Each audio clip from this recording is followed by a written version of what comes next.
Mark Levin. Our number, 877-381-3811. 877-381-3811.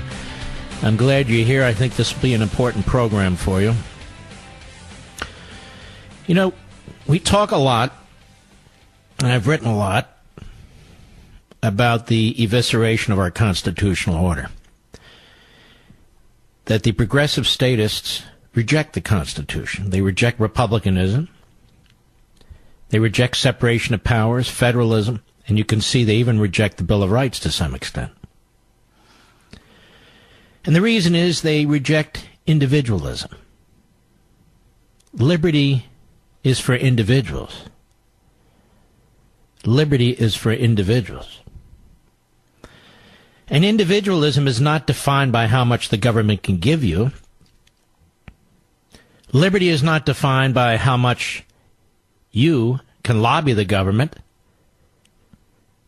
Liberty is defined by this circle of unalienable rights that is around each and every one of us at birth.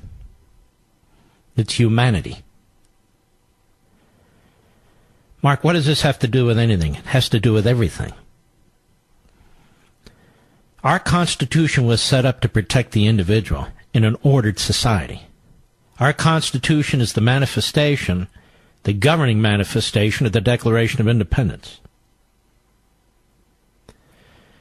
What you're seeing play out in front of you is the consequence of the unmooring from our constitutional order. That is, you're seeing post-constitutionalism.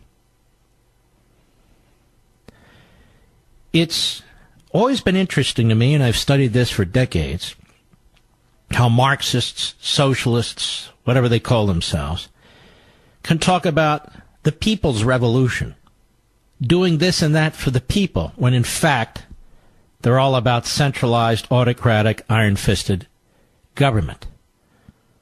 Elites, who they call experts. Remaking society. They do not like a messy society where individuals are off pretty much doing what they want to do. Because utopianism is achieved by the experts, by the masterminds, ordering society. Mark, I still don't know what this has to do with anything. Stay with me, please.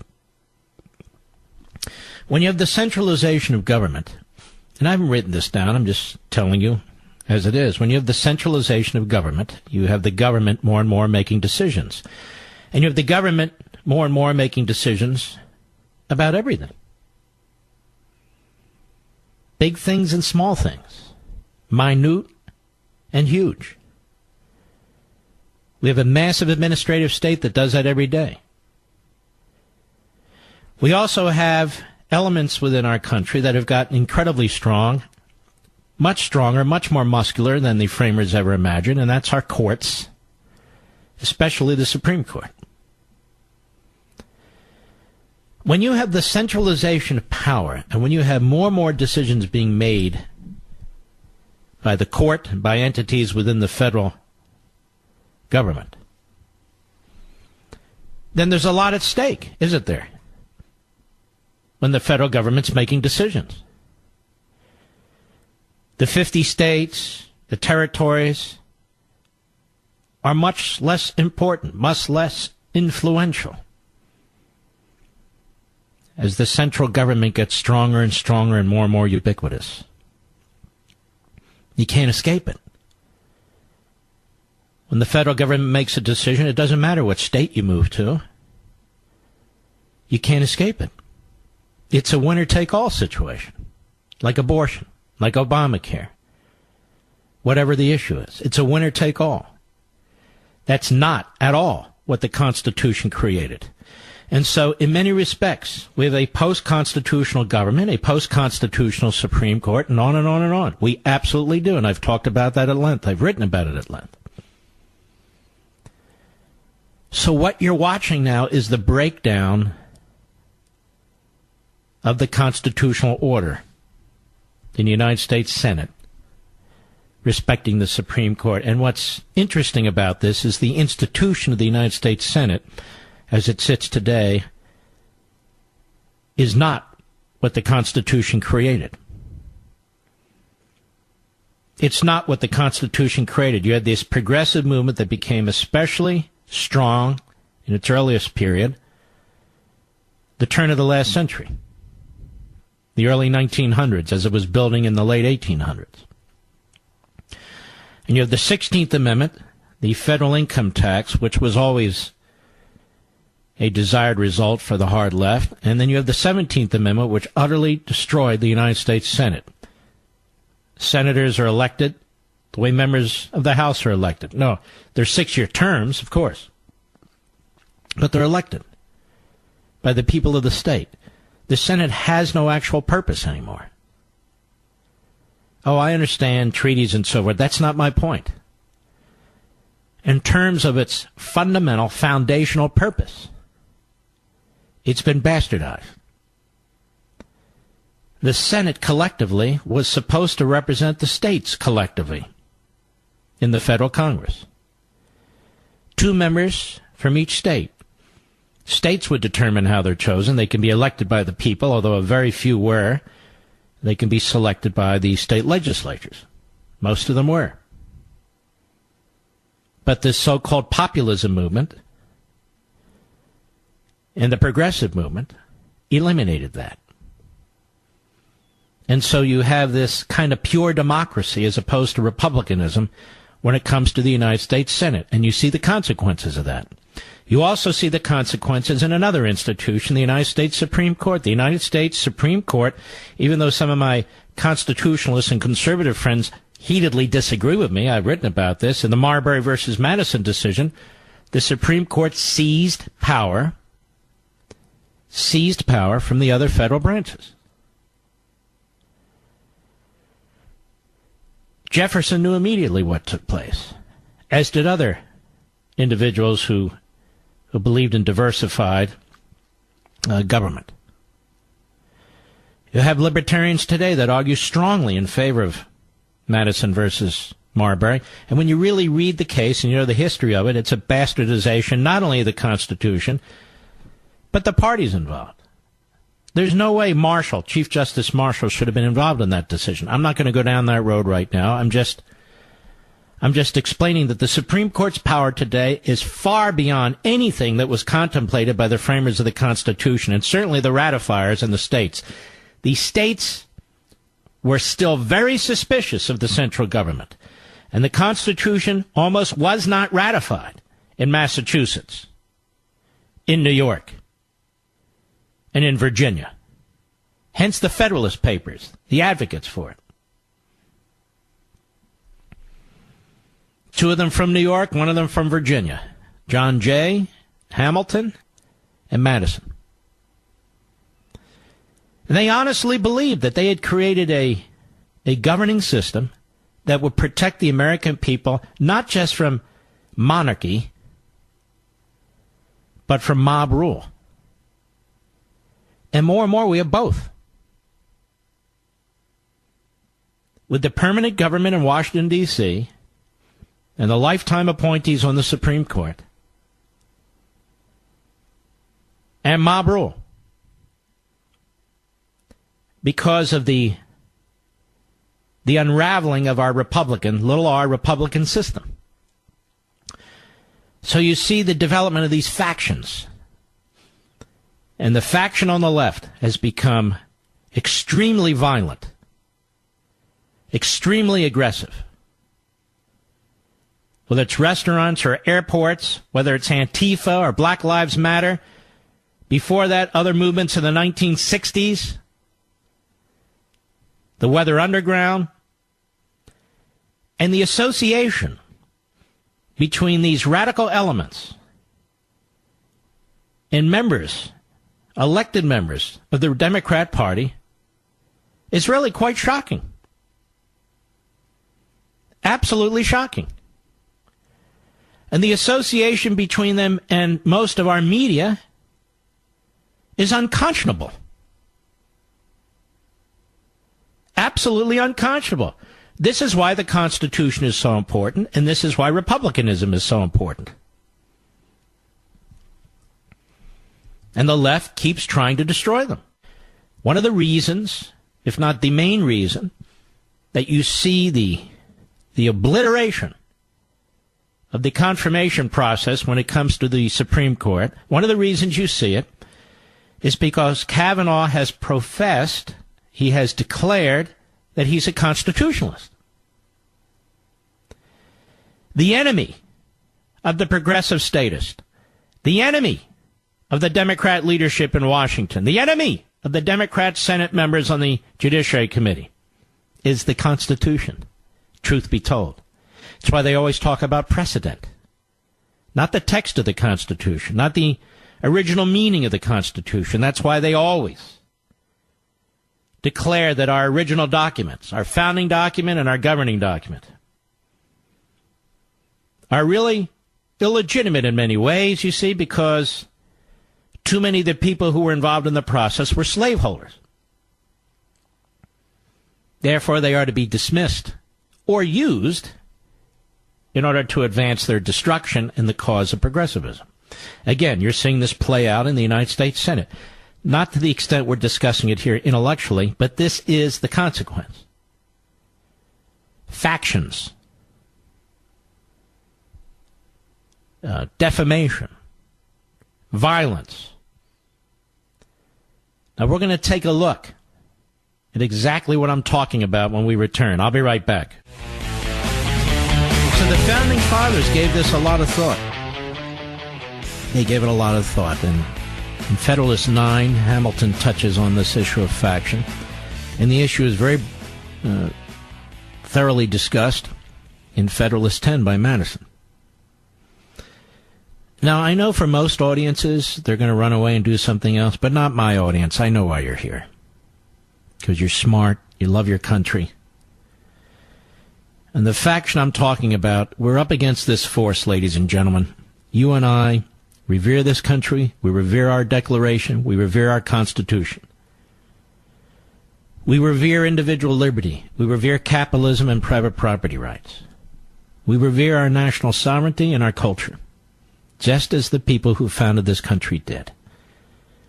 And they are under attack relentlessly, as are we. We are mocked. We are accused of things we are not.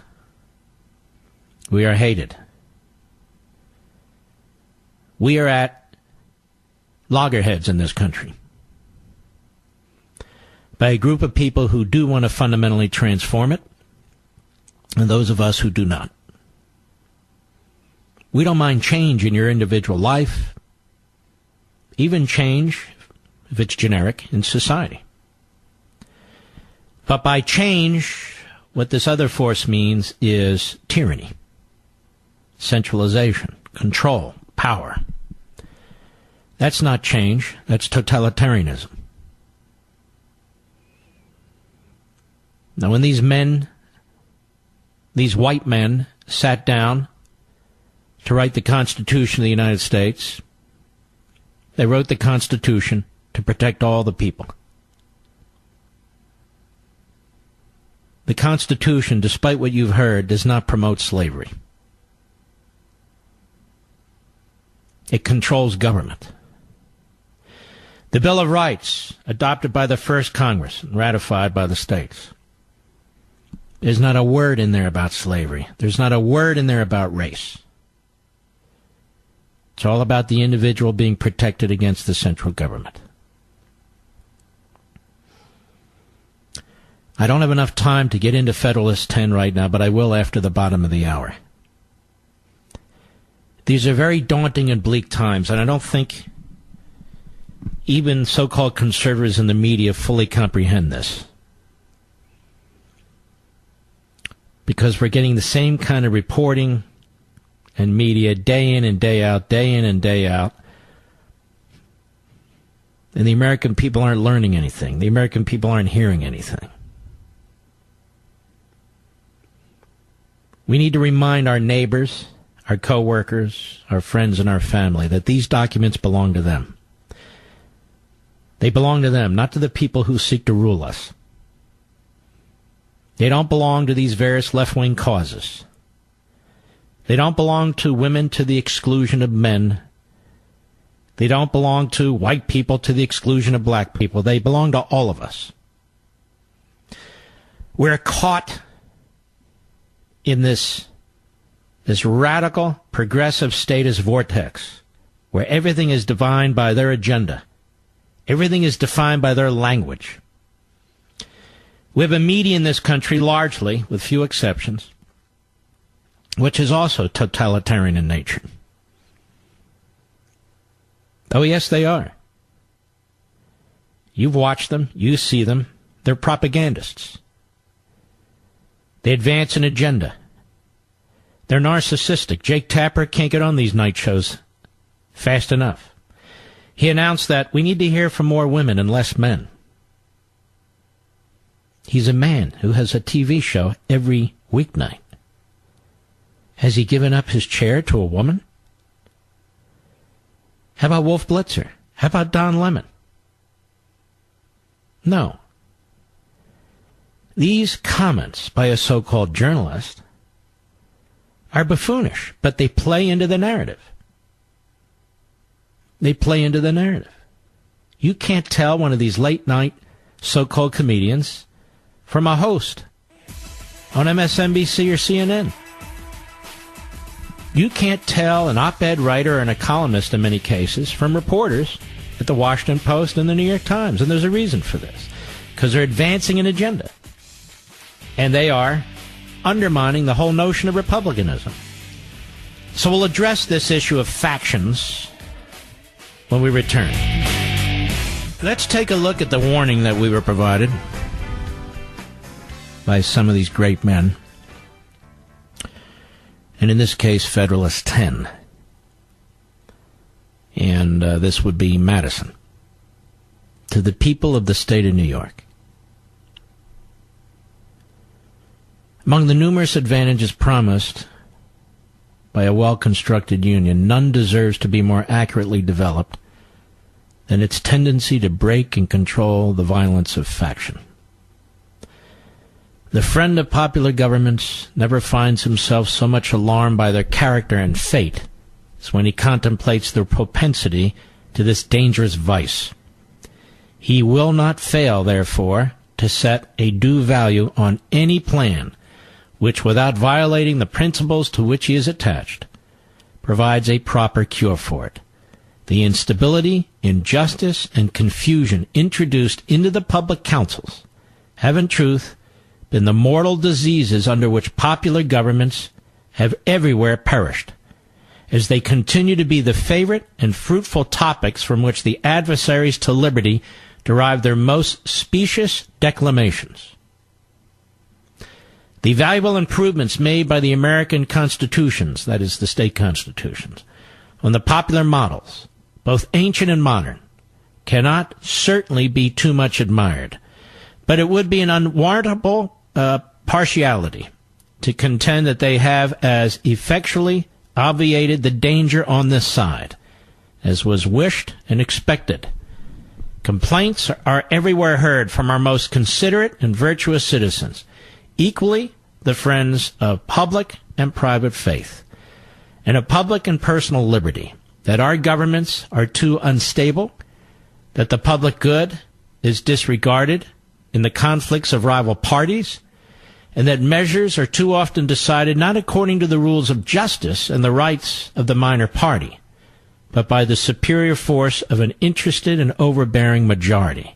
However anxiously we may wish that these complaints had no foundation, the evidence of known facts will not permit us to deny that they are in some degree true. It will be found, indeed, on a candid review of our situation, that some of the distresses under which we labor have been erroneously charged on the operation of our governments. But it will be found at the same time that other causes will not alone account for many of our heaviest misfortunes, and particularly for that prevailing and increasing distrust of public engagements and alarm for private rights, which are echoed from one end of the continent to the other. These must be chiefly, if not wholly, effects of the unsteadiness and injustice with which a factious spirit has tainted our public administration. Stay with me. By a faction, I understand a number of citizens, whether amounting to a majority or minority of the whole, who are united and actuated by some common impulse of passion or of interest adverse to the rights of other citizens or to the permanent and aggregate interests of the community. There are two methods of curing the mischiefs of faction. The one by removing its causes. Bring my computer back. The one by removing its causes, the other by controlling its effects. There are again two methods of removing the causes of faction, the one by destroying the liberty which is essential to its existence, the other by giving to every citizen the same opinions, the same passions, and the same interests. It could never be more truly said than of the first remedy that it was worse than the disease. Liberty is to faction what air is to fire, an ailment without which it instantly expires.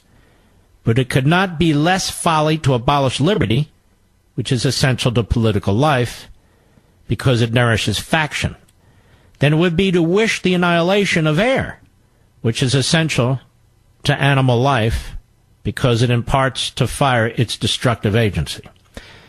The second expedient is as impracticable as the first would be unwise. As long as the reason of man continues fallible, and he is at liberty to exercise it, different opinions will be formed. As long as the connection subsists between the reason and his self-love, his opinions and his passions will have a reciprocal influence on each other, and the former will be objects to which the latter will attach. The diversity in the faculties of men, from which the rights of property originate, is not less an insuperable obstacle to a uniformity of interests. The protection of these faculties is the first object of government. From the protection of different and unequal faculties of acquiring property, the possession of different degrees and kinds of property immediately results, and from the influence of these on the sentiments and views of the respective proprietors. It ensures a division of society into different interests and parties. Now he goes on, you can see how brilliant these men are. Now what's he getting at? He says this is the nature of man. These factions, these passions. This is the nature of man. The latent causes of faction are thus sown in the nature of man. And we see them everywhere, brought into different degrees of activity, according to the different circumstances of civil society. A zeal for different opinions concerning religion, concerning government, and many other points, as well as of speculation as a practice, an attachment to different leaders ambitiously contending for preeminence and power, or to persons of other descriptions whose fortunes have been interesting to the human passions, have in turn divided mankind into parties, like political parties, inflamed them with mutual animosity, and rendered them much more disposed to vex and oppress each other than to cooperate for their common good. So strong is this propensity of mankind to fall into mutual animosities, that where no substantial occasion presents itself, the most frivolous and fanciful distinctions have been sufficient to kindle their unfriendly passions and excite their most violent conflicts. But the most common and durable source of factions has been the various and unequal distribution of property. Those who hold and those who are without property have ever formed distinct interests in society. Those who are creditors, those who are debtors, fall under a like discrimination. A landed interest, a manufacturing interest, a mercantile interest, a moneyed interest, with many lesser interests, grow up of necessity in civilized nations and divide them into different classes, actuated by different sentiments and views. The regulation of these various and interfering interests forms the principal task of modern legislation and involves the spirit of party and faction in the necessary and ordinary operations of the government. No man is allowed to be a judge in his own case, and it goes on.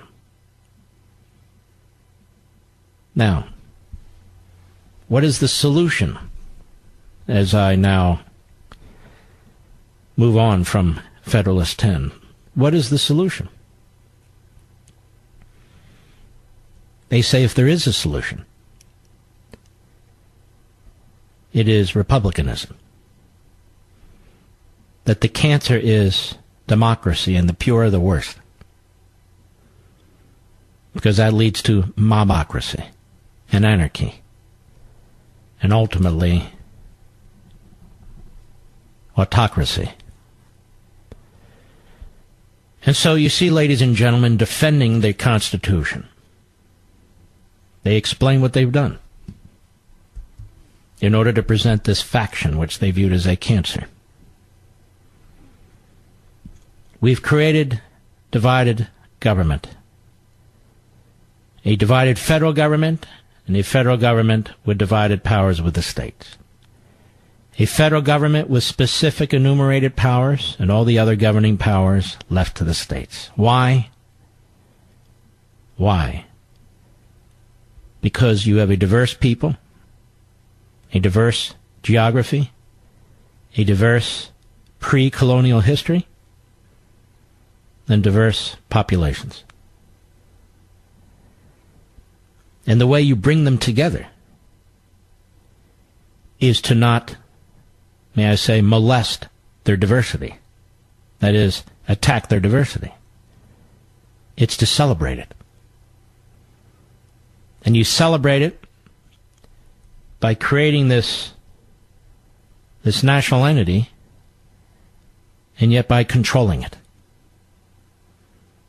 with checks and balances, with enumerated powers, by controlling the factions. And how do you control the factions? You heard Madison. Well, you don't destroy liberty. You create a government that is not a government based on pure democracy. You see, the founders of this country feared little d democracy as much as they feared monarchy, because neither respects the individual. Neither respects unalienable rights. Government is a necessity, but it's not the priority. Individual liberty is. So they created this brilliant document, this Constitution, to protect each and every one of you. These imperfect men, as all men are, as all human beings are, created the greatest governing document mankind has ever known. And then we have this force, this opposite force, that is literally destroying the greatest document mankind has ever known. The greatest governing system mankind has ever known. A governing system that is set up to control itself. Let me repeat that. A governing system that is set up to control itself with checks and balances, specific powers, authority left to the states and the people. And yet we have this force imported from Germany. They call themselves progressives. All tyrannical movements call themselves something they are not.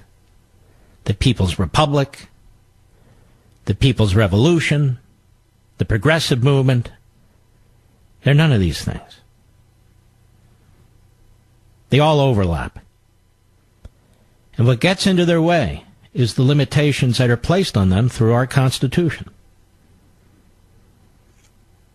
Our Constitution has a hell of a lot of barriers. If you are of a different mindset, Hegel, Marx, Engels, Rousseau,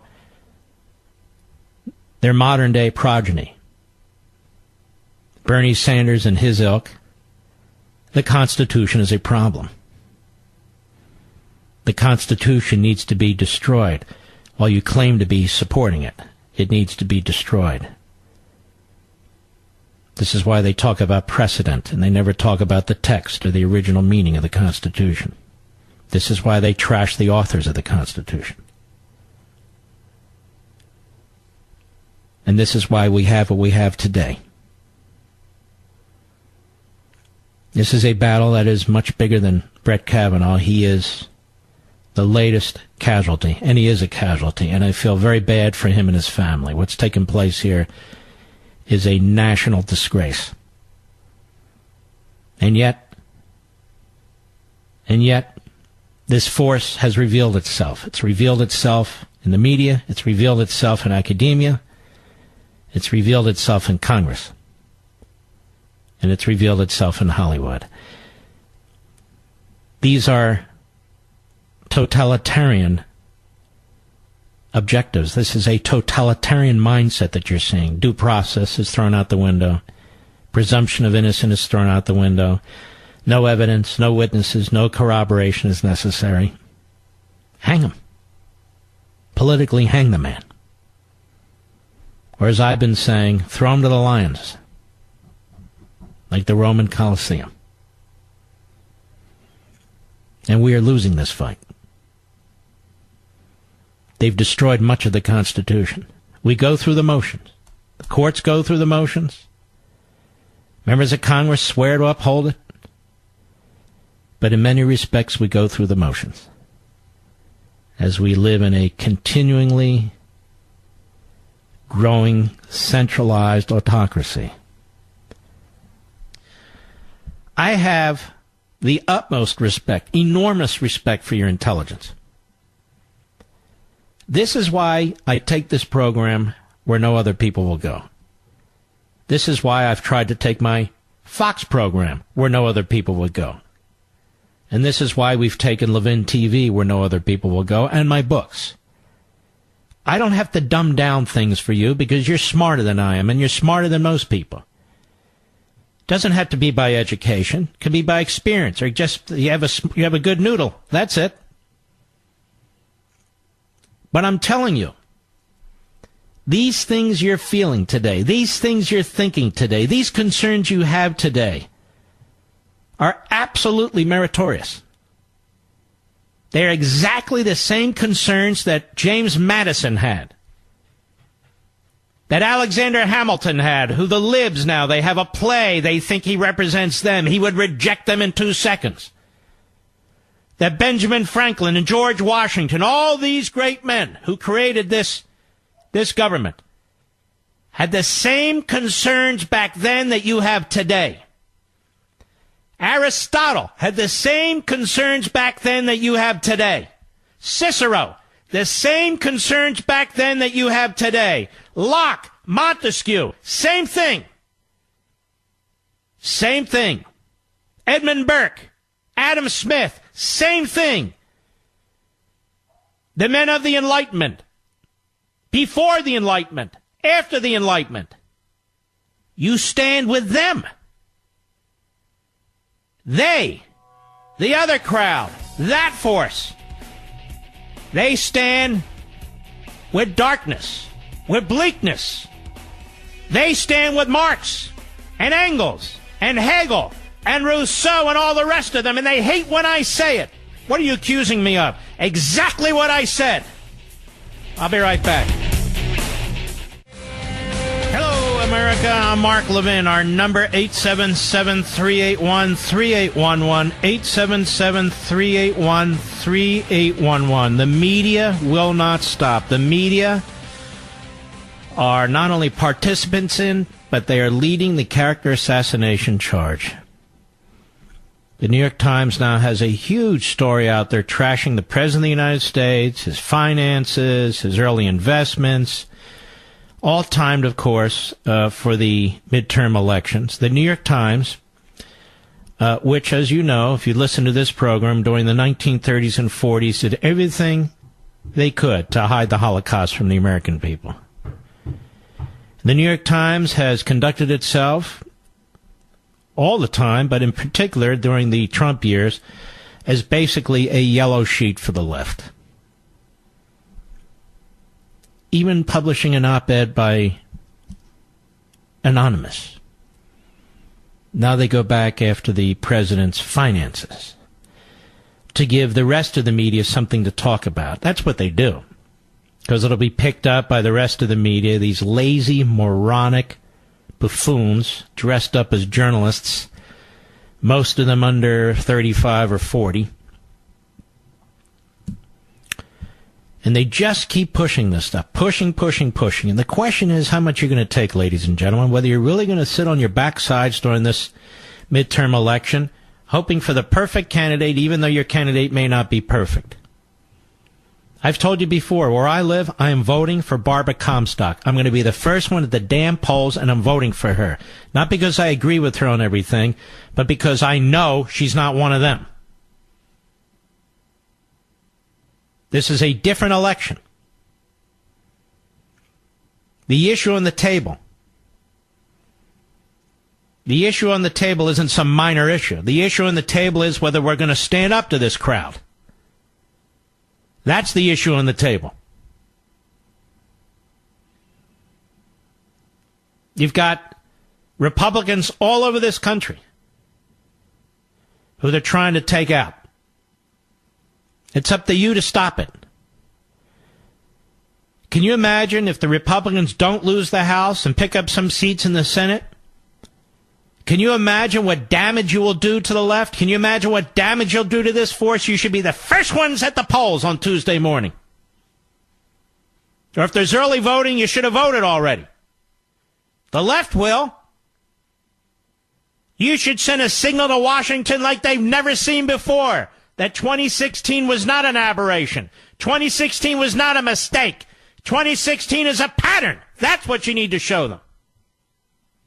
And trust me, there are Republicans I cannot stand. But look what's going on in our country here. Look what's going on. So much of what goes on in Washington is completely out of our control. But we still get the vote. We're really on defense here. The issue is whether they're going to do more damage than they've already done. We don't even fight the cause of liberty anymore. We don't even make any advances anymore. Right now, we're just trying to make sure we don't fall back any further. But that is our obligation to our children and our grandchildren. 1.5 million people have died fighting for this country, as Matt Bevin explained on Sunday. You probably didn't see it. It was at 11 at night. That's the last time that's going to happen, at least as long as I'm a host. I can tell you that right now. If you missed that interview, this is a great governor of Kentucky, and he was terrific talking about our culture, our society, the election, all these things that relate to everybody in this country.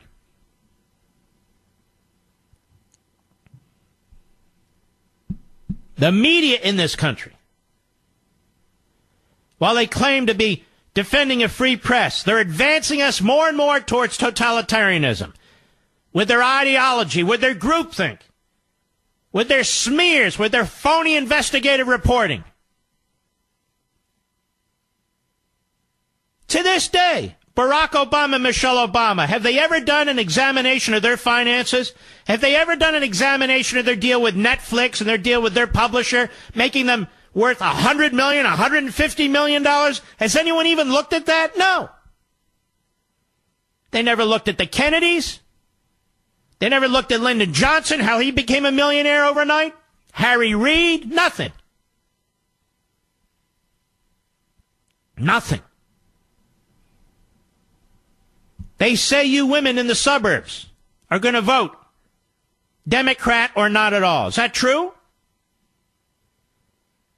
They say you couples in the suburbs with a college degree that you're not going to vote for Republicans, that you're either going to sit home or vote Democrat. Is that true? You like what's happening to your country? Look around you. Look at your beautiful neighborhoods. Look at your beautiful homes. Look at your beautiful community. And you can't stand up for your country? It's really so horrible?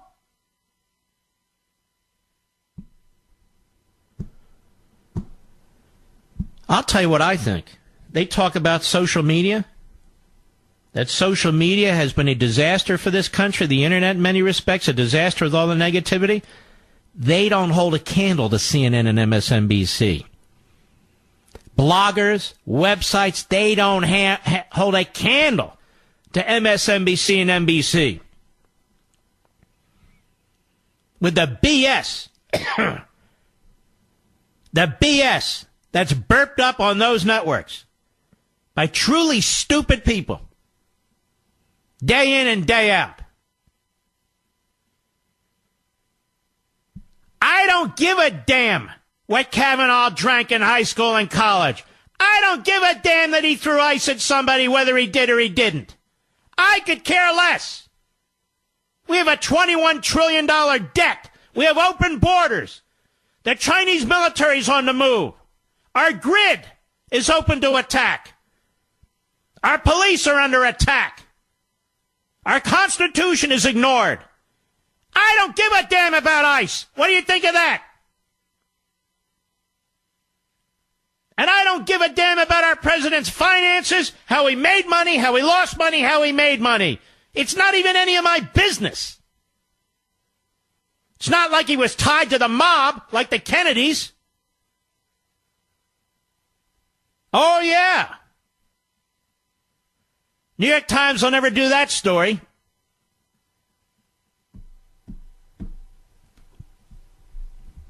Now, I got to do something I never thought I'd do. I got to give kudos to Mitch McConnell. Don't get carried away. Not generally. I think he's been lousy generally. But he's been very good on this issue with Kavanaugh. Very good. He hasn't buckled. Not yet. And he went to the floor of the United States Senate today, and in part, here's what he said. Cut 5, go. Of course, mere hours after Judge Kavanaugh was announced, my friend, the Democratic leader, made the announcement that has now become famous. I will oppose him with everything I've got, he said. And not long after that, another Democrat on the Judiciary Committee proclaimed that anyone supporting Judge Kavanaugh's confirmation was, quote, listen to this, complicit in the evil. Complicit in the evil. These statements are the context for every action the Democrats have taken during this entire process.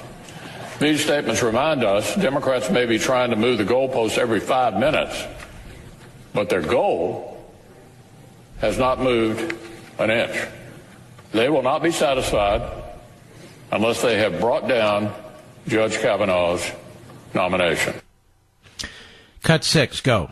Next, Democrats said the process should be delayed because too few documents were available from Judge Kavanaugh's past public service. Well, then they received the most pages of documents ever produced for a Supreme Court nomination. So guess what came next? The goalposts moved down the field, and the Democrats called for delay because there were too many documents for them to read. I wish this fight could have remained in the realm of normalcy. But when none of these tactics worked, when Judge Kavanaugh demonstrated his widely acknowledged brilliance, open-mindedness, and collegiality at his confirmation hearings, some chose a darker road. The politics of personal destruction were willfully unleashed. And cut 7. But here's what we know, Madam President. One thing for sure. The Senate will vote on Judge Kavanaugh here on this floor this week. Here on this floor this week. Our Democratic friends will try to move the goalposts yet again. Just yesterday, they submitted a list of 24 people whom they wanted the FBI to interview. So I'm confident we'll hear that even the very same supplemental FBI investigation Democrats had so loudly demanded is now magically no longer sufficient. Well, after the FBI shares what they've found, senators will have the opportunity to vote. We'll have the opportunity to vote no on the politics of personal destruction. We'll have the opportunity to vote yes on this fine nominee. Mm-hmm. We'll be right back. Mark Levin. Now, I know you understand, but for some who listen who don't, when we're dealing with the progressive status, we're dealing with people who do not share our values. They do not share our values. I'm not talking about thou shalt not kill and that sort of thing. I'm talking about our values for freedom. I'm talking about our values for limited government. They do not share our values. They have embraced an alien ideology, and it is an alien ideology. And the question is, to the extent to which we are going to be able to defeat it in November. And that's my concern, that you all need to turn out. If there's a Republican you don't like, just hold your nose and do it. But when it comes to Collins and Murkowski, I think we as a nation, there's anywhere from 8.5 to 10 million of you, that we as a nation need to watch them. And if they vote or do anything further that is obstructive, in this case, we need to defeat them in the next primary with a third-party candidate. I don't much give a damn. I really don't. But that's what needs to be done. Now, Mr. Producer, would you please give me the name of a wonderful caller who's going to start us off really well here? Jane in New Jersey on the great WABC. How are you? I'm very well, Mark. Thank you. And I just want to say before I make my comment, I love Life, Liberty, and Levin, and I was mesmerized with your interview with John Voight. And yes. I thought he was going to stumble a little bit, but I could not tear myself away from that interview because it's so refreshing that you ask a question and the person actually has an opportunity to answer the whole question. Let me tell you this, my friend. Excuse me, my microphone dropped here. Let me tell you this. I've tried to develop something unique here, which is a long-form interview program where you have one or two guests at most, and you ask a question, and you actually sit there and listen to the answer. And I listen to the person across from me, and I look them in the eyes, and I'm listening to every word they have to say. The next question isn't written down, ready to pounce. The next question may well be a question based on what they just said. And these are people that I'm bringing on the program who in many ways are unique, or they have a side to them you haven't seen. We had a wonderful guest on Sunday. Unfortunately, it was at 11 p.m. Eastern, against my wishes. And it is a program, it is a format that some broadcast folks, executive folks, and other folks they have trouble wrapping their mind around it. And yet when you look at it, not this Sunday, the Sunday before, we had the highest ratings of any show on the weekend on Fox, CNN, or MSNBC. This isn't to brag. This is to make a point that this model works, that the audience is smarter than you think, that the audience wants to hear people speak. And you don't have to just keep doing over and over and over again the same format, the same model, and just make it louder and louder as if that's going to make a difference. Anyway, go right ahead. Well, you just touched on the comment I was going to make. I think the problem with liberals in this country is they have it in their mind that they're morally and intellectually superior to the rest of us. And you see these debates on those other stations that I don't watch, and they'll have 10, sometimes 12 people, and then other people standing behind them, and they're spewing all of their knowledge, and, the American people are just too stupid to get it, and if it wasn't for them, we would be bumping into each other on the street. But I have news for them, and I believe this with all my heart. The American people are not dumb, we're not stupid. We're able to take Well, control. Some of them are. I mean, after all, how the hell did Schumer wind up in the Senate? But I get your point. Most of us are not. Or Menendez in New Jersey. But we can think on our own. We can see what's going on. And with everyone that I speak with, everyone is so fed up with this. Nobody even bothers to listen to it anymore. So let them put out their hatred and their anger. I believe in the American spirit. I believe in their ability to discern right from wrong. Well, I'm all in favor of believing, but we better get off our butts and vote. Otherwise, none of this matters. Well, in 2016, they had Hillary Clinton up by 16 points on Election Day. I'm well aware. I understand that, but I am saying that we need to vote. And we cannot rely on what happened in 2016 and rely on what happened in 2010. These people are more fired up than before, and we need to be more fired up than them. That's the bottom line. We are. And tell your listeners to go out and vote. And I have this very great sense of calm. I was getting aggravated. I was getting to a point where I couldn't even watch the news anymore because I just couldn't deal with it anymore.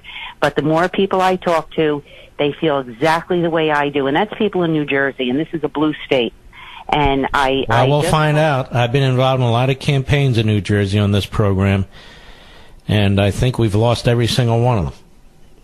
So we'll see. All right, my friend, I appreciate your call. Look, I'm not against people being positive. But that's not enough. It's not enough to talk about 2016 and 2010 and the polls said that. I don't care about the polls. I don't care. We're talking about a battle that we're waging now.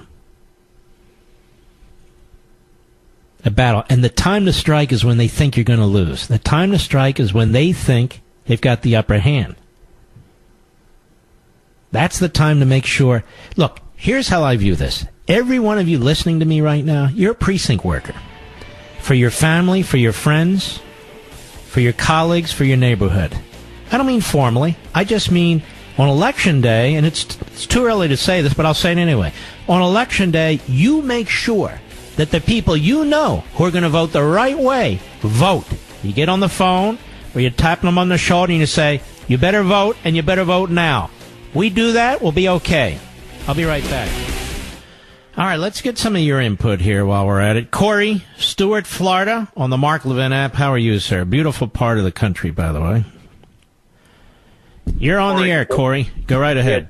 Jensen Beach. Mark, I just wanted to say to you real quick, the beginning of your show, you do what you always do when you're educating us. You're very apologetic about the fact that you're giving us this great information, thinking you're going to lose your audience. And it's exactly the opposite. You know, people like me listen to you 15 hours a week because you're a cut above the rest in that regard, and you have so much information and knowledge to share with us that we can't get anywhere else. So, well, you're very kind. Thank you. Stop apologetic. We love it. And I would even go as far to say if you were to designate an hour or two on certain spots of your show each week, you'd probably find, if you were to designate that time for the education that you give us, you'd probably find that you had a bigger audience during those times. Well, since we don't rate things that way, it's kind of hard to know. But anyway, you go right ahead. I thank you for your call. I appreciate that. All right, Mark. That's all I wanted to say. A great show as always. God bless you, Corey. You too. Very kind. Janet, Los Angeles, California, the great KRLA. Go. Hi, Mark. I just wanted to or as we like to say, 870, the answer. Go ahead. Yes, 870. Judge Kavanaugh and his unfair treatment. I don't think people remember back in 2014, the Rolling Stone ran an article called Rape on Campus, where they basically destroyed an entire fraternity at the University of Virginia for a gang rape case that never happened. And That's yet right. everybody ran around saying, forget this fraternity, these boys are terrible, they should go to jail, blah, blah, blah, blah, blah. And yet Rolling Stone had to settle over $4 million in defamation lawsuits. And again... Let me ask you a question as I listen to you. You bring up this case. You're not an old white male, are you? You sound like a young female. And I bring this up for a reason, because they bring race up every chance they get. White liberals particularly bring up race every chance they get. Tell me, do you think the vast majority of women in this country are left-wing, that the vast majority of the women in this country agree with them? And how is it that they presume to speak for all the women in this country on the left? How is it that Kamala Harris speaks for all the women in this country?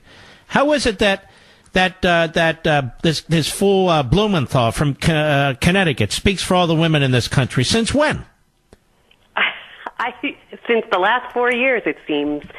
But I'll tell you, it's frightening here on the left coast. I went to a speaking event that was run by the ex-president of Planned Parenthood in April up in San Francisco, and let me tell you, that was a frightening experience because all of the women in the audience were eating up everything she said, that we need to take down the white Republican senators and lawmakers, and she's going to spend the next 6 months of her time after she... You know, there is a great deal of sexism and racism in this country, and it's all coming from the left.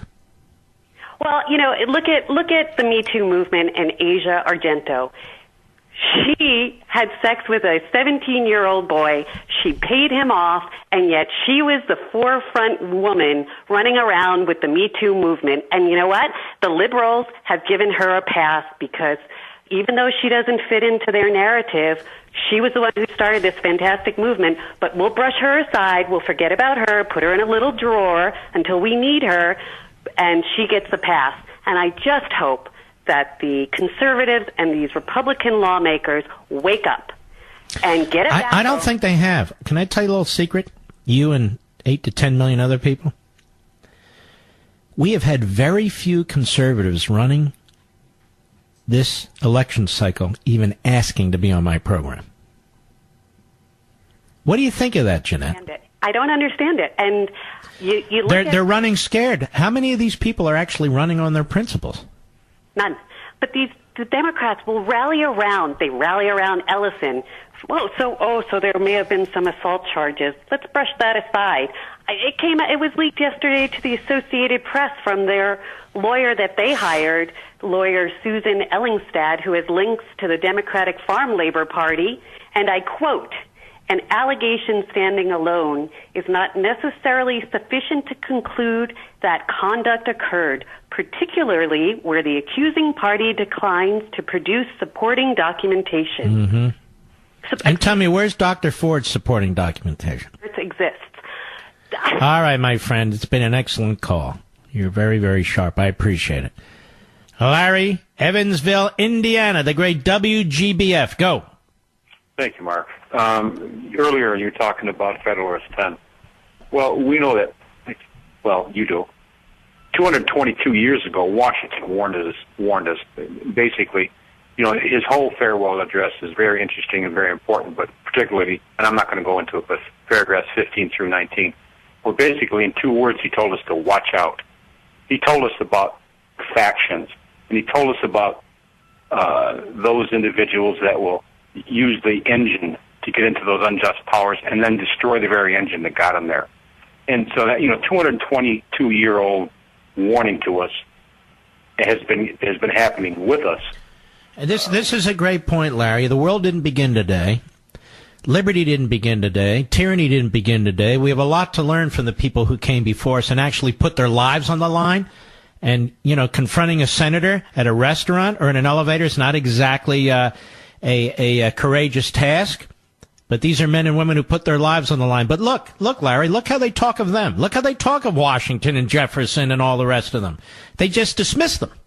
Well, exactly. And you can go back further than that. At the end of the Constitutional Convention, which you brought up so powerfully in the past, I don't know if the encounter actually took place, but it supposedly took place between Benjamin Franklin and Mrs. Elizabeth Powell.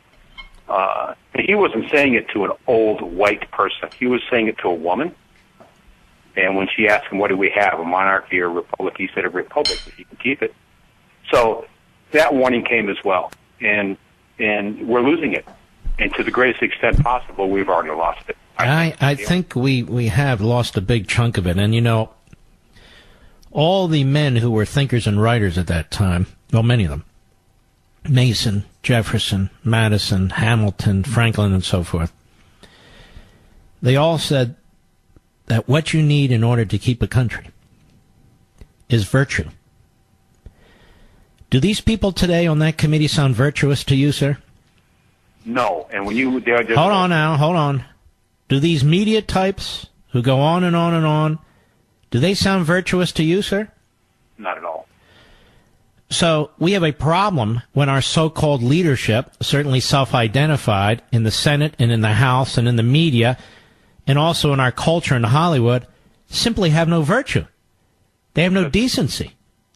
That's correct. And you had mentioned it once before when you had alluded to it. But when I look into the eyes of these people, It said that the eyes are the mirrors to the soul. I look into the eyes of these liberal Democrats and the feckless Republicans. I don't see anything. Mm-hmm. Thanks for your call, Larry. I said, Dr. Ford, when you go through her testimony, we did it when we listened to the prosecutor, Rachel Mitchell, asking questions. And she put out the memo, which we discussed at length yesterday and will on Levin TV tonight, that Dr. Ford does not in any way have a credible case against Brett Kavanaugh. As I say, I do not doubt that she was molested, but not by him, because she hasn't presented anything whatsoever that can be corroborated. Nothing.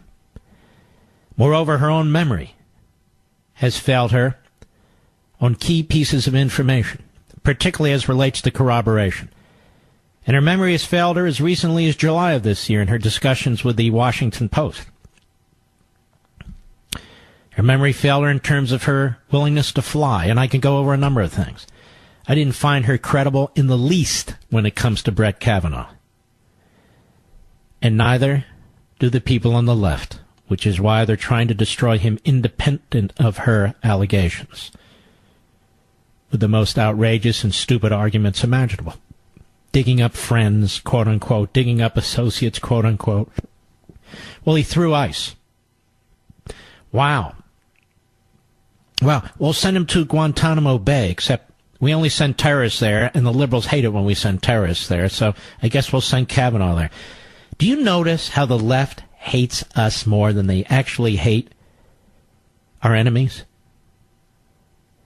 Do you see how they hate Donald Trump more than they hate any other figure walking on the face of the earth?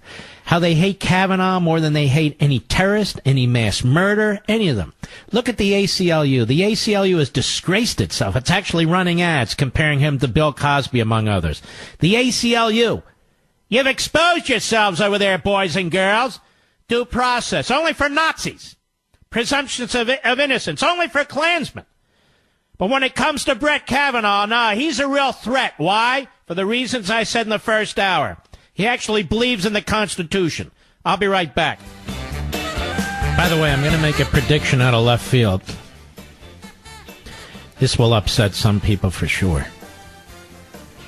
I think the Washington Redskins, or as I like to call them, the Redskins in Washington, I think they're going to be in the playoffs. What do you think of that? I know most of the country's upset with me, but I think they're that good right now.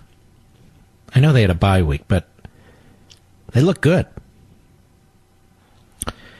My Eagles, well, they need a couple blockers, maybe another receiver, maybe another running back. I mean, they're really, really torn up and injured. But I enjoy watching the Redskins. I'm very blessed. I have the best producer in radio. I've got the best producers in TV. The best call screener. I've got the best of everything. I can't just do this myself, you know. But we have I think, Mr. Producer, we probably have the smallest staff in national radio. I have two. I have my executive producer, who's also the engineer, and Richie V, who's the call screener. That's it. Then the great Darian Melito, who's also our affiliate guy, of course. But I'm talking about actual on radio. Two. Because I do my own research. Mr. Producer's out there looking for audio. I find audio from time to time. But I do my own research because I know what I'm trying to get a look at. And I fire them off. Mr. Producer, I fire them off. He collects them all. And then at the end of the day, I say, all right, send me everything. We've got this worked out pretty good, don't we, Rich? Is it 17 years now? Holy mackerel. Nobody even says holy mackerel anymore. All right, let's go. Victoria, McKinney, Texas, the great WBAP. Go. Hi, Mark. Hello. It's just a real pleasure to speak with you. Thank you. The reason I was calling is I just had a quick comment. Actually, a couple of them. I had an epiphany today for an old person. I just was thinking about in the news sometime back when Obama was in office, and they talked about his high school years. And if you recall, I think that he had admitted to doing some cocaine back in the day. Yeah, he was a cokehead. Yeah, exactly. And a pothead. My point. Judge Kavanaugh is the best. You can tell it. You can tell the guy is sincere and honest, and it makes me emotional, and I'm sorry. Yeah. But I'm going to vote, and I urge everybody out there, get out there and vote, because I'm as fired up about this election as I was when Trump ran. Mm-hmm. So thank you for listening to me, and I'm sorry. No, don't be sorry, Victoria. Thank you. You know, over the weekend, I was in Florida looking after my parents. And at night, when I left them and I went back to my home in Florida, I was thinking a lot about the Kavanaugh situation. Not in the way that all the talking heads were. And I said, what really bothers me about this? What is it, Mark? It's the injustice of it. And how they forced a grown man, a federal appeals court judge, with an unbelievable professional reputation, how they forced that man to cry in front of the nation. I will never forgive them for this, ladies and gentlemen. I will never forgive them for this. I'll be right back. Hello, everybody. Mark Levin here. Our number, 877-381-3811, 877-381-3811. I mentioned to you that the New York Times, and you probably hear this all over the news because it's so incestuous, has a story out now. If you go on their website, they're very clever, they think. They keep having a picture of his father and then superimposing Donald Trump on his father's face. Because the New York Times, if it's anything, it's objective. Not. And then the headline of the piece is, Trump engaged in suspect tax schemes as he reaped riches from his father. Now, the Democrats have been saying that they're going to get a hold of Trump's taxes should they take over the House.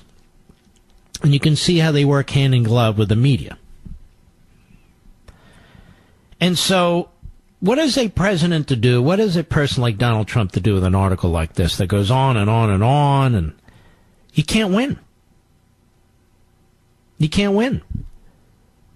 Because what are you going to do? Put out a 30,000-word a piece denying it all? And then they come back and hit you again? I told you this was a coup, and that's exactly what it is. But let's the subheadline, the president has long sold himself. Now, see, this is a news story. The president has long sold himself as a self-made billionaire.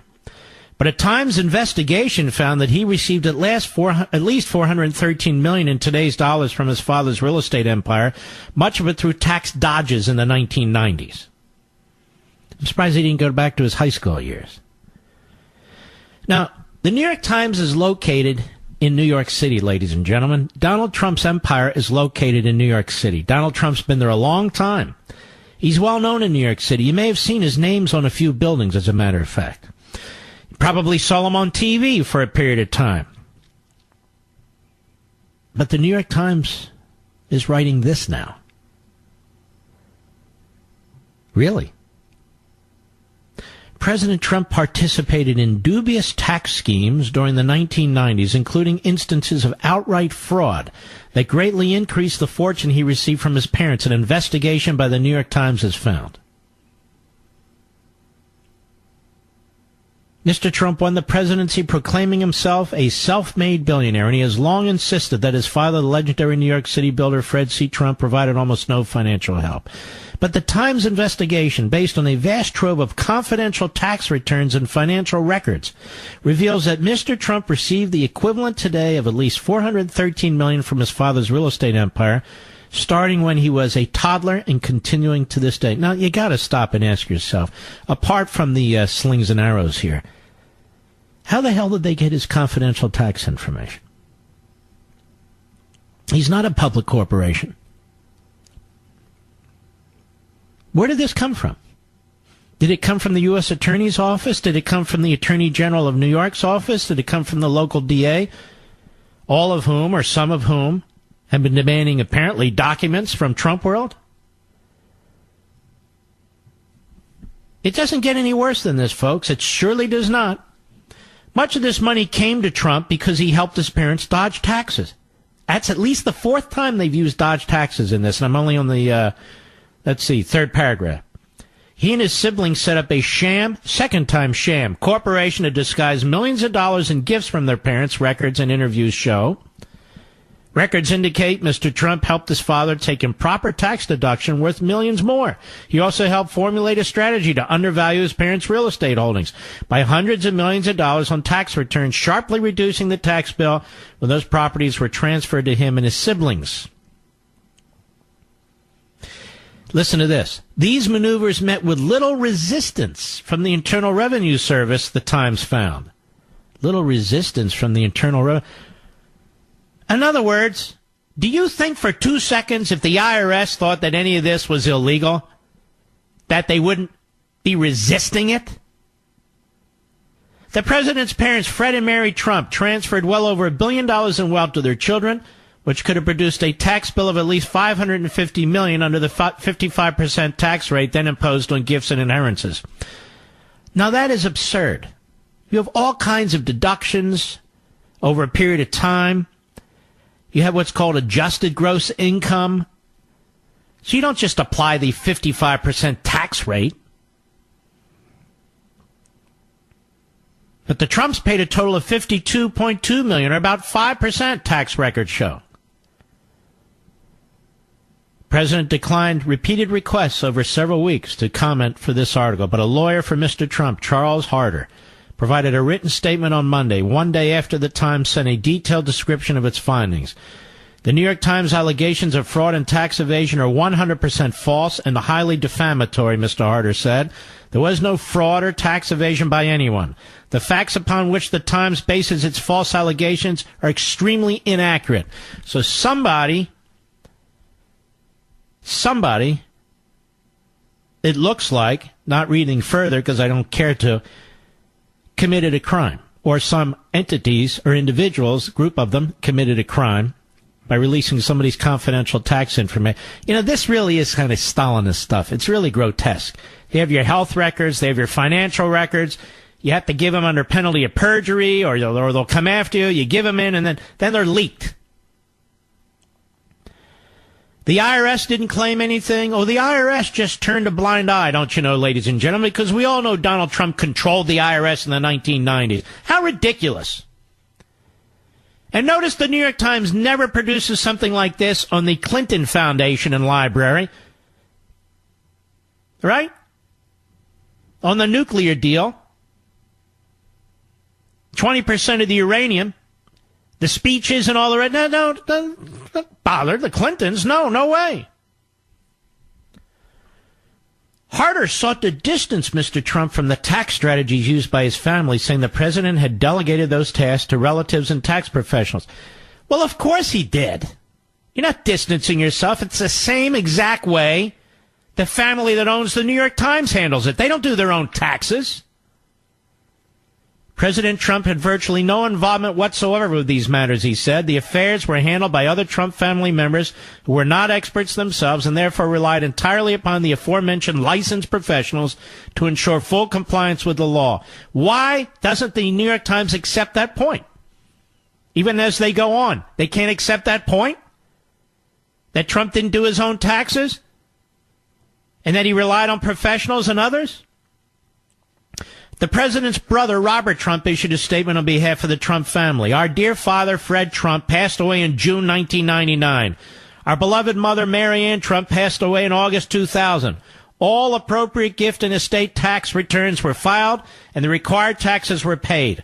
Our father's estate was closed in 2001 by both the IRS and the New York State tax authorities, and our mother's estate was closed in 2004. Our family has no other comment on these matters that happened some 20 years ago and would appreciate your respecting the privacy of our deceased parents. May God rest their souls. Jeez, I tell you. But the IRS looked the other way, ladies and gentlemen. There's no explanation for that. The IRS didn't look the other way. But look at these hit-and-run things. I see Jim Jordan here. Remember how they tried to destroy Jim Jordan? Whatever happened to that? They hammered him for about a month and then walked away. Hammered him for about a month and then walked away. No even allegation that he was involved in anything untoward. They claim he looked the other way when boys were being molested by whomever there. And he said, I don't even know what they're talking about. Didn't matter. He wanted to be speaker, and they didn't want him to be speaker. Trump's president. They don't want him to be president. Now you watch the Democrats wave this article around. You see, we need the tax returns. And then watch some of these wimps on cable TV who you think are on your side. Yes, I think they should release them just to be careful. I mean, the president, he has nothing to hide, of course. This is how it's done. This is how you destroy people. I'll be right back. Well, I read most of the New York Times article during the break. Yes, I read very quickly. And just trashing the president, trashing his family, trashing his father. Just really quite repulsive. And they cherry-picked their commentators like some law professor who was an expert on gift taxes and so forth. Well, what exactly did they give the law professor to look at?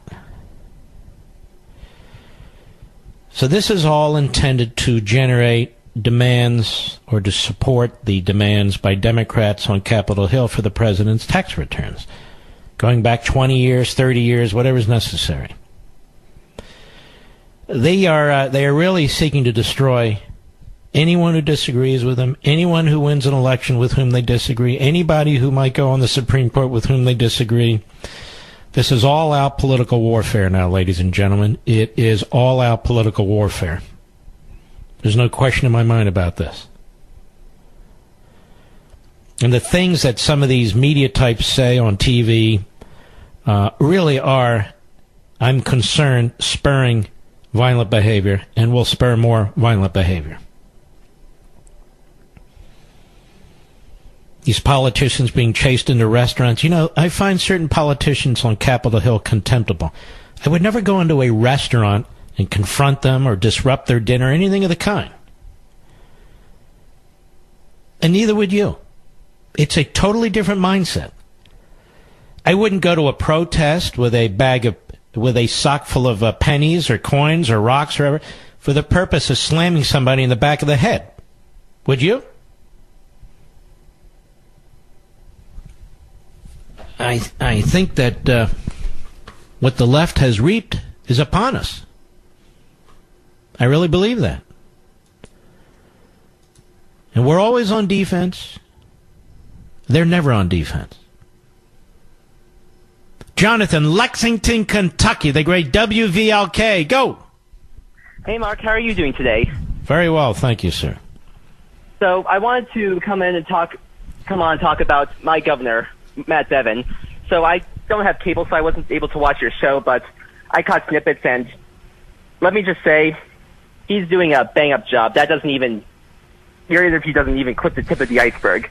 But well, let me just say, one of the reasons I was disappointed at the time it was aired, among many, is I believe this man is presidential material, and I think a great disservice was done to you, to me, to him on Sunday night. I think he's presidential material, and I thought he demonstrated that during the course of the interview, and he was talking about the national scene and so forth. It wasn't a parochial interview of any kind, but he's got charisma, he's extremely articulate, he's very conservative. Outstanding. I was saying during the primaries that if we fused Ted Cruz and Donald Trump, it'd be Matt Bevin. He has the rock-ribbed conservative values of Ted Cruz, but the straightforward attitude of Donald Trump. But despite that, no matter who I talk to in Kentucky, everyone hates him for some reason. Well, I'll tell you why. And I don't know about everyone, because he's taking on, you've got a disastrous pension situation. You're the worst in the entire country, worse than New York, Illinois, and California. He pushed for right to work in your state. He's pushed to cut spending and cut taxes. So he's doing all those things where the entrenched left and their supporters in government and in the media oppose. So he's being trashed, but he really is terrific in many respects. And I'm so grateful that you said that, because people need to hear this, and if we elect him out next year, then shame on us. We don't deserve someone as great as he does. All right, Jonathan, thank you for your call. Let's go to John, Philadelphia, Pennsylvania, the great WPHT. Go. Hey, Mark, welcome home to Philadelphia. How are you? Thank you, buddy. I'm great. Thank you. Good. Yeah, it's like no one eats unless Kathy Griffin says it's okay, right? Yeah, right. Okay. So, Where in Philadelphia are you right now? Where are you from? I'm north of Philadelphia. I'm in Mercer County, New Jersey, so Mercer, Bucks, New Hope area. Yep. Real nice Delaware River? Yeah, Indian summer, so we're enjoying ourselves. All right. Go right ahead. So, the Democrats have something that's working. I mean, they used this in the general. It almost worked against Trump. They improved it and squeaked by in the Alabama Senate special election, and now they're trying to perfect it against Kavanaugh. And I really don't see how to counter it yet unless it's financials, if they can go after somebody else's financials, because it seems, people are either hung up on sex or on money, and it's a toss-up. So I'm looking for a way to beat this back. You just fight them with the truth. That's all you can. It reminds me of the story of the king, when they had the new crop of the grain came in, and, he started feeding it to people. They all started going insane, and he was like, what are we going to do? What are we going to do? They had some grain left over from last year, and, you set aside some people to make sure they only ate last year's grain, but these Democrats are certainly eating this year's grain. It's just really discouraging, so. Yeah. I'll let you go. I love your show. Try and keep your chin up. Keep duking it out.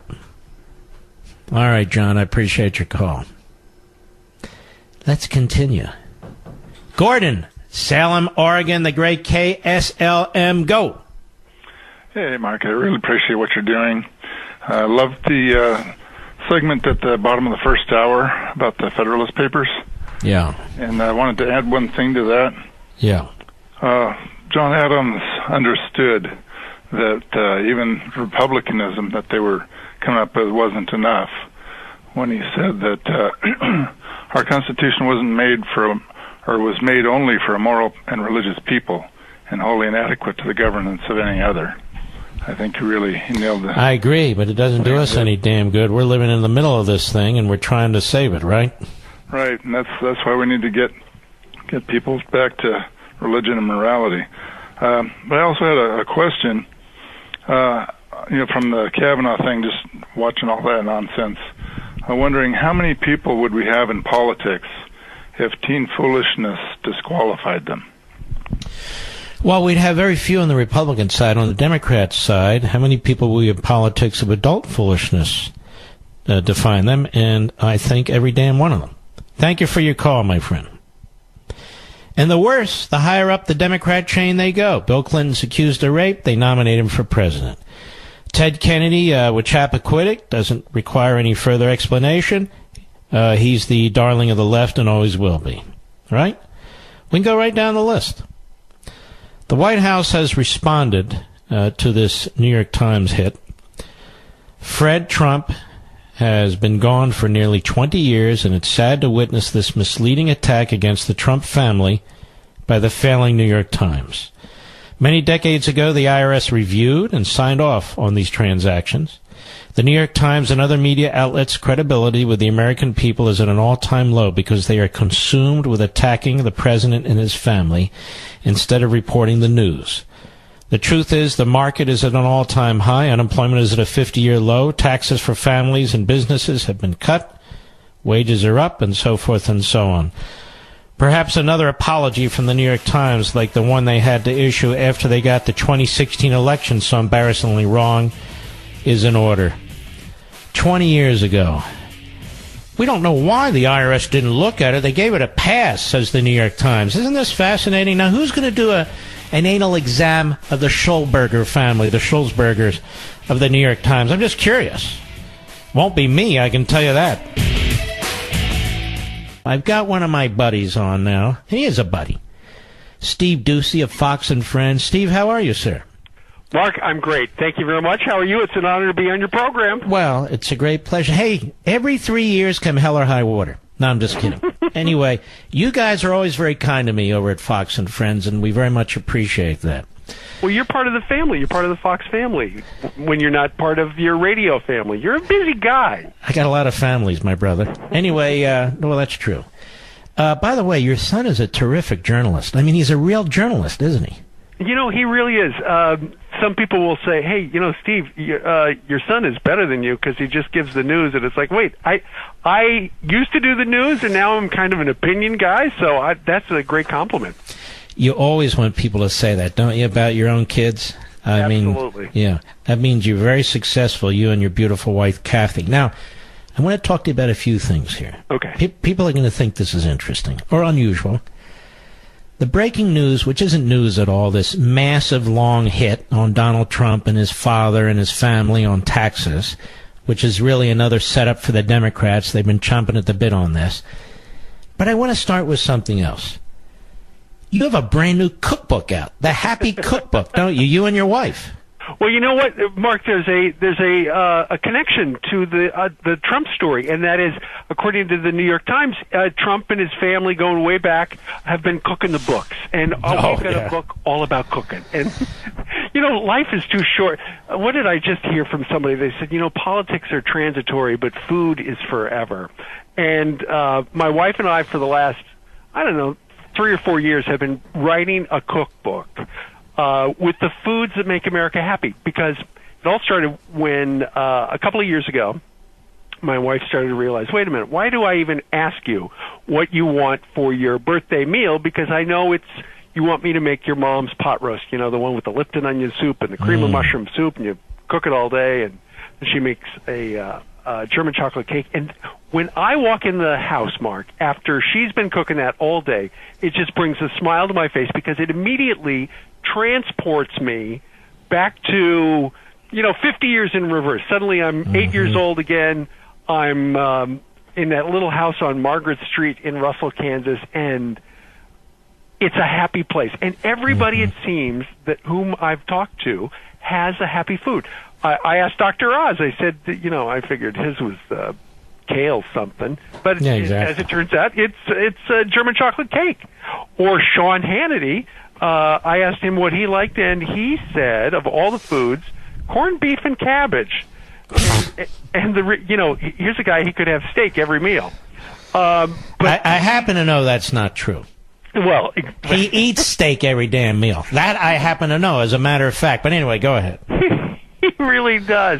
Yes. But here's the thing. He loves corned beef and cabbage because that's what he used to make when he was like 12 years old or 13 years old, when he worked out at that Norwood Inn where he was a short order cook for years, making like $2.75 an hour. He got to make that and lobster and steaks, and he learned how to cook.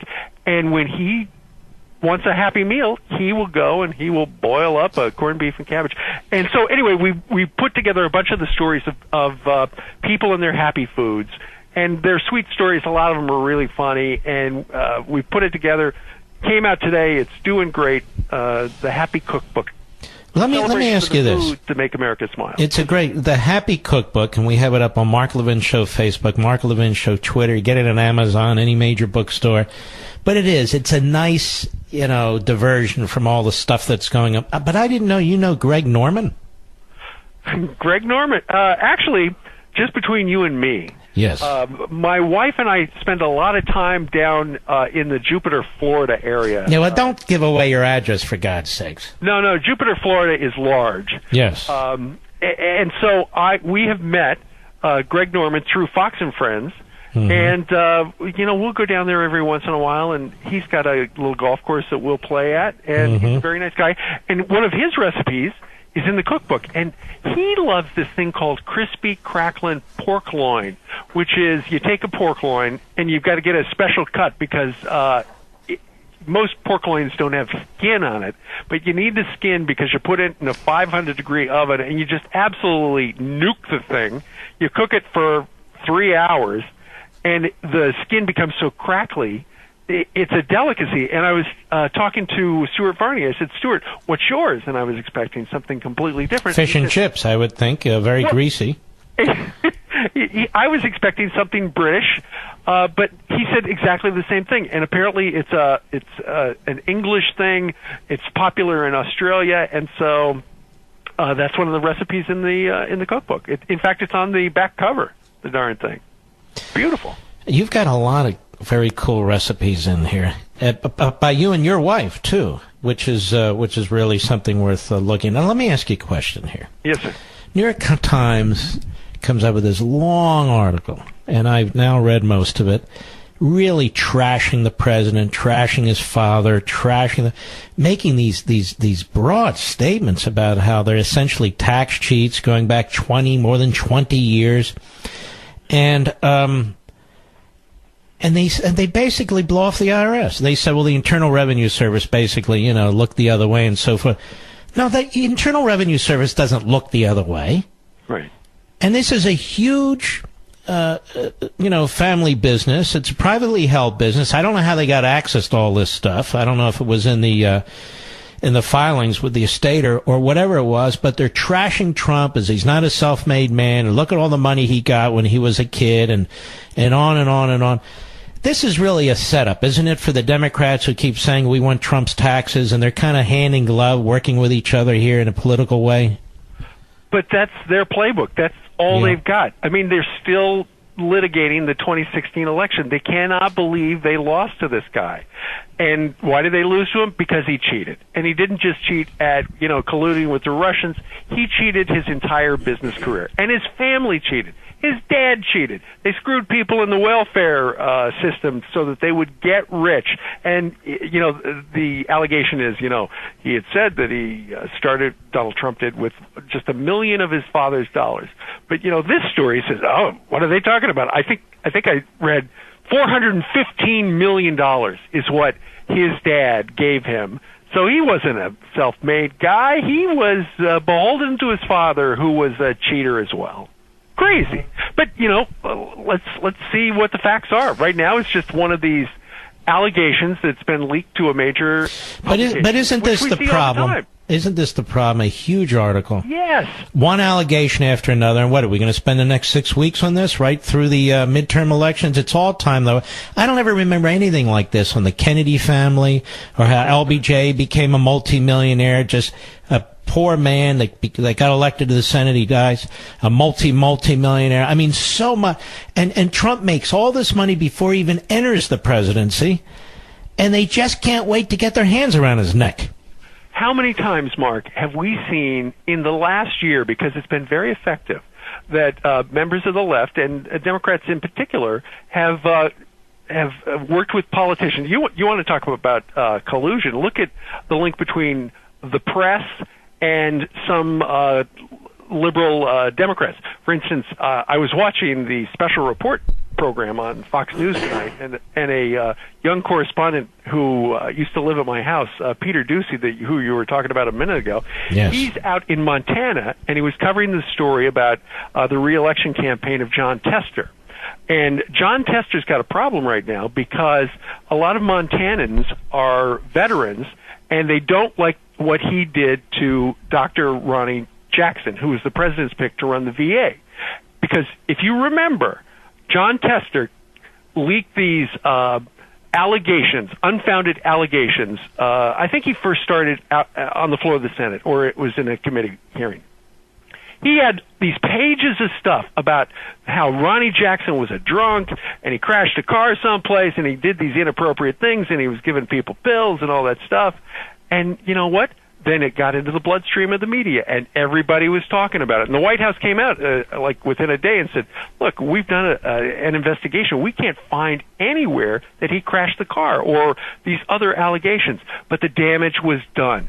and he was dead. It was a kill shot, and it all started with unfounded allegations. And that brings us right to where we are today. How many times have we seen these things? And it's just, they keep doing it because it's working. Well, I want to recommend that people have a little diversion here. This is a really wonderful cookbook, and it's a wonderful thing to put on your cocktail table, too. You and your wife are on the cover. The Happy Cookbook, Steve and Kathy Ducey. I want to wish you all the best with this. Thank you. Great one, Mark. All right. God bless you. God bless you. All right. Steve Ducey, actually a really, really nice guy, too, and his wife is, too. I've met her some time ago. Wonderful family. It's a great show, isn't it, Fox and Friends? But all you folks out there, this is a fantastic cookbook. My wife has this cookbook. I kid you not. She has this cookbook. It comes out today.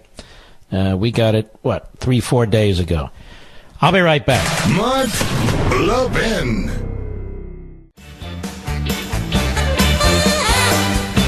Don't forget, the book is The Happy Cookbook by Steve and Kathy Ducey. It is filled with great recipes, fascinating recipes, too, by some famous people and by them. And everyday entrees are in there. It's just, I think my wife's going to go to town with this book. I don't cook. My son's a big cook. My wife's a big cook. Others in the family, big cooks. My mother-in-law and so forth. Me, I just like to eat. But that's important, too. Otherwise, why cook? But this is really a cool book. The Happy Cookbook, Steve and Kathy Ducey. My wife, Julie, really, really likes it a lot, and she just got it. All right. Let us go to Marcus, Broad Run, Virginia, the great WMAL. Go. Hey, Mark, thanks for taking the call. Yes, sir. Hey, I talked to you once before, about the tariffs, but this Kavanaugh stuff there's no way that we can let this stand. Mm-hmm. I mean, they're just going to do this. They already do it, and they keep doing it, and they just can't stand the vote. And let's be clear. Let's be clear about something, though, Marcus. But for the three Republican stooges, Flake, Collins, and Murkowski, this would have been done already. They better vote yay, because they better vote yay, or for the first time in my life, I'm taking a trip to Alaska during that primary. Maybe I'll head up to Maine. These aren't exactly places I go often, but what the hell? Yeah, that Fox News tonight says George Soros is funding these protesters, that are accosting the one that got Flake in the elevator. Oh, yeah. And she was also part of this left-wing group. So I know the New York Times has never done a full big spread on George Soros and his finances and how he undermines countries because they like that. Oh, it's all their narrative. It's them and the media. Mm-hmm. I mean, the tipping point. It's just like in your book, Liberty and Tyranny. All empires fall from within. Mm-hmm. And Thomas Jefferson warned us about this.